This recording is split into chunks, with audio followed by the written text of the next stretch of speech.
ఈ యజ్ఞం అనేటటువంటి మాట సనాతన ధర్మములకు మాత్రమే చెందిన సొత్తు. ఈ యజ్ఞము అన్న మాట మీకు ఇంకా ఇతరమైనటువంటి ఏ విశ్వాసముల యందు కనపడదు. అగ్నిహోత్రాన్ని వ్రీంచి అగ్నిహోత్రంలో దేవతలకు హవిస్సులిచ్చి ఆ హవిస్సులు దేవతలకి అందడం వల్ల వాళ్ళు తృప్తి పొంది వాళ్ళు మనకి కావలసినటువంటి సమస్త శ్రేయస్సు కొరకు సాధనములను బహూకరించగలిగినటువంటి స్థితిని కల్పించగలిగినటువంటి ఆ స్థితిని ఒక్క సనాతన ధర్మంలో యజ్ఞము, యాగము, హోమము అన్న క్రతువుల ద్వారా తీసుకొచ్చారు తప్ప ఈ మంత్రభాగం కాని, దేవతల్ని మంత్రంతో పిలవడం కాని, అగ్నిహోత్రంలోకి హవిస్సు ఇవ్వడం కాని, ఆ హవిస్సుని హవ్యవాహనుడై తీసుకుని దేవతలకు అందించడం కానీ మీకు ఇతరమైన చోట్ల కనపడదు. మీరు ఒక విషయాన్ని బాగా గమనించండి. ఈశ్వరుడు ఈ సృష్టి చేసినప్పుడు ఒక నిర్ణయం చేశాడు. ఈ లోకంలో మనకి సుఖ సాధనములైనవి ఏముంటాయో వాటిని దేవతలు మనకి అనుగ్రహించవలసి ఉంటుంది. ఆ దేవతలు మనకు అనుగ్రహించడానికి వాళ్ళ పట్ల మనం మర్యాదతో ప్రవర్తించవలసి ఉంటుంది. మీరు చూడండి, ఐహికంగా ఆలోచించినప్పటికీ లోకంలో చూస్తే ప్రభుత్వము అని ఒకటి ఉంటుంది. ప్రభుత్వం ఎక్కడి నుంచి వస్తుంది?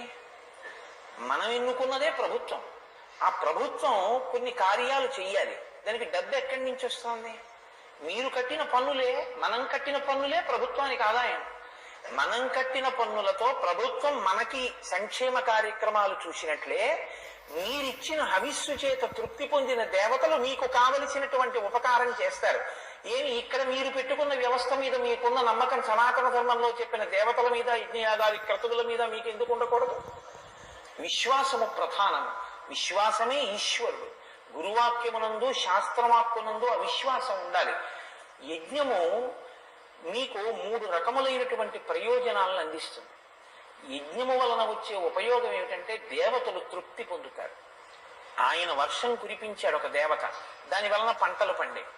మీరు ఆ పంటని మీరు తినడం కాదు, కొంత పంటని అందులో వచ్చినటువంటి పంటలో కొంత భాగాన్ని పచనం చేసి ఆ తయారు చేసినటువంటి హవిస్సుని అగ్నిముఖంగా మళ్ళీ దేవతలకు ఇస్తాం. దేవతలు సంతోషిస్తారు. ఇది ఎలా ఉంటుందంటే మనమే పన్నులు కట్టి ప్రభుత్వాన్ని నిలబెట్టి నడిపించి దాని చేత మనం పరిపాలన పొందుతున్నట్లే మనమిచ్చిన హవిస్సులతో దేవతల ఆకలి తీరుతుంది. దేవతలు అనుగ్రహించినటువంటి వర్షంతో మన ఆకలి తీరుతుంది. ఇది ఈశ్వరుడు చేసినటువంటి నియమనం. దీన్ని అతిక్రమించకూడదు. యజ్ఞం ఎవరు చేస్తారో వాళ్ళకి 3 ప్రయోజనాలు కలుగుతాయి.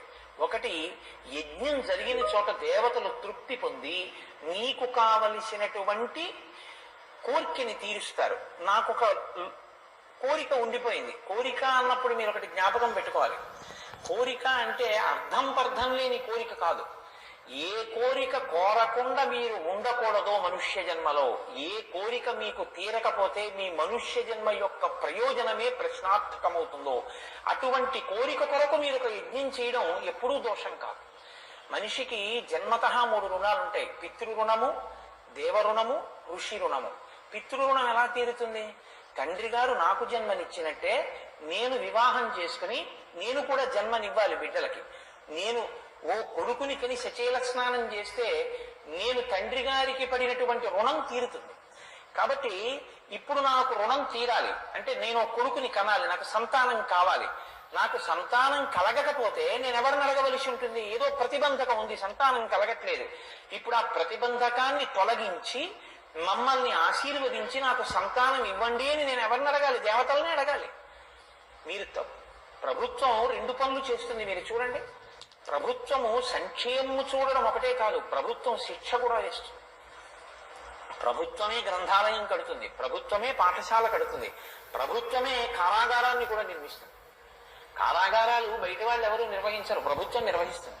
ఎందుకంటే అవన్నీ నా కారాగారాలు, దాని బదులు ఇంకో పాఠశాల పెట్టండి అని మీరు అనకూడదు. కారాగారం ఉంది కాబట్టి, రక్షక భట వ్యవస్థ ఉంది కాబట్టి, నేర ప్రవృత్తి కలిగిన వారి వలన ఆపద పొందకుండా మిమ్మల్ని మీరు రక్షించుకోగలిగే స్థితి సమాజంలో ఉంది. శిక్షించడానికి వ్యయం చేస్తుంది, రక్షించి మిమ్మల్ని వృద్ధిలోకి తేవడానికి వ్యయం చేస్తుంది.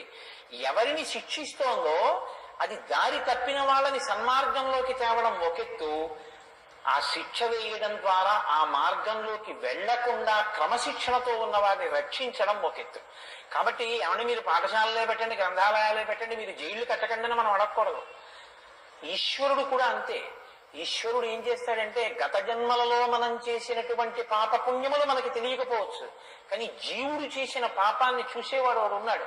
వాడు ఇక్కడే కూర్చుంటాడు, చిత్రంగా కూర్చుని గుప్తంగా లెక్కలు రాస్తాడు. అది వాడే చిత్రగుప్తుడంటే. వాడు అన్నీ రాసుకుంటూ ఉంటాడు. ఇక్కడ వాడికి తెలియందే ఉంది.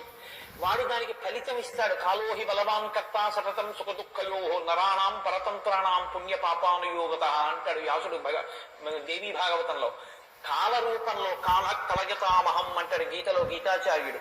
ఆయనే కూడికలు తీసివేతలు చేస్తూ ఉంటాడు. ఇదిగో వీడికి గత జన్మలలో చేసుకున్న పాప నివృత్తి కొరకు ఇప్పుడు ఈ కష్టాన్ని ఇస్తున్నాడు అంటాడు. అప్పుడు ఆ కష్టాన్ని మీరు అనుభవించవలసిందే. అందుకే మీరు జాగ్రత్తగా గమనించండి. సనాతన ధర్మంలో మీ పాపానికి ఫలితం ఇవ్వడానికి, మిమ్మల్ని ఏడిపించడానికి ఓడు, మిమ్మల్ని సుఖపెట్టడానికి ఓడు, మిమ్మల్ని వాడు పట్టుకుని ఏడిపిస్తుంటే వాడి నుంచి విముక్తి పొందడానికి మళ్ళీ భగవంతుడిని ప్రార్థించడం ఇలా ఏం ఉండవు. భయకృత్ భయనాశన. మిమ్మల్ని ఎవడు భయపెడతాడో వాడే భయం పోగొడతాడు. మిమ్మల్ని ఎవడు ఏడిపిస్తాడో వాడే మిమ్మల్ని సంతోషింపజేస్తాడు. రెండిటికి ఒకటే.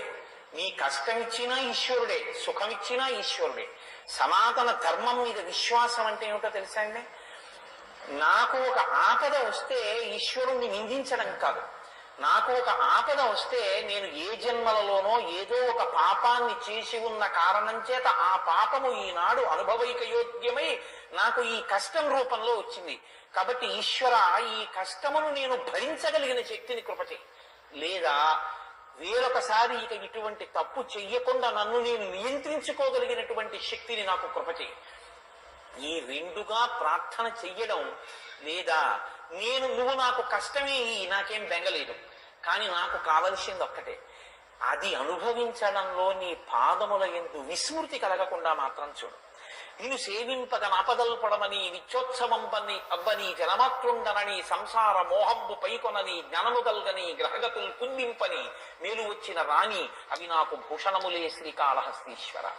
కాబట్టి దేవతలని ప్రార్థన చేసి హవిస్సు ఇస్తే దేవతలు అనుగ్రహించి మీకు ఏది మనుష్య జన్మకి అత్యంత అవసరమైన కోరికో, ఏ పాపము అడ్డు వచ్చి మీకు ఆ కోరిక తీరట్లేదో ఆ పాపాన్ని వాళ్ళు ఈశ్వరుడు నాకు ఇవి ఇచ్చాడు కాబట్టి నేను చెయ్యకుండా ఉండలేక చేస్తున్నాను.